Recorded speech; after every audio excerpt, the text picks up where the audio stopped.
આજે તમે જોઈ લો, ગુજરાતમાં 6000 જેટલા ઉમેદવારો આમ આદમી પાર્ટી ઉભા રાખ્યા છે અને ગુજરાતમાં જો કોઈની ટક્કર હોય તો ભાજપ સામે આમ આદમી પાર્ટીની ટક્કર છે।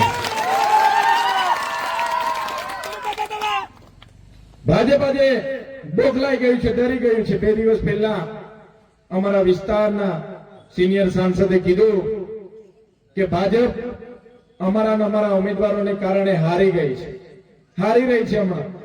હમણાં ગઈકાલે એમણે કીધું કે મેં આજેથી જાહેરાત કરું છું, હું ચૂંટણી નથી લડું। આ એક ડર બતાવે છે, આ એક આમ આદમી પાર્ટીનો ડર બતાવે છે કે આમ આદમી પાર્ટી ગુજરાતમાં માત્ર ચાલવાની વાત નહીં, આમ આદમી પાર્ટી આજે ગુજરાતમાં દોડીને આગળ વધી રહી છે। તમે આપણા ઉમેદવાર અસ્મિતાબેનને જુઓ, સુરેશભાઈને જુઓ, આ ચૈતરભાઈને જુઓ।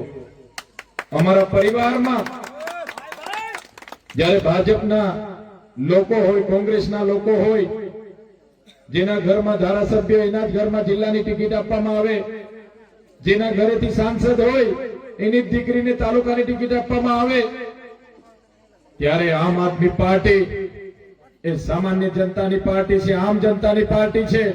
ચૈતર વસાવા, અરવિંદ કેજરીવાલજી, ગોપાલ ઇટાલિયાજી કે સુદાન ગઢવીજીની પાર્ટી નથી। આમ આદમી પાર્ટી તમારા જેવા સામાન્ય લોકોની પાર્ટી છે। સામાન્ય ઉમેદવારને ઉભા રાખીએ, અમે સામાન્ય માણસને ઉભા રાખીએ છીએ।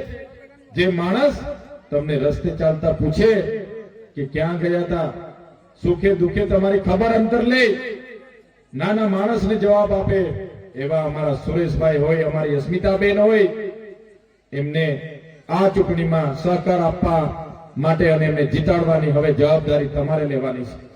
હું આજે તમને વિનંતી કરવા આવ્યો છું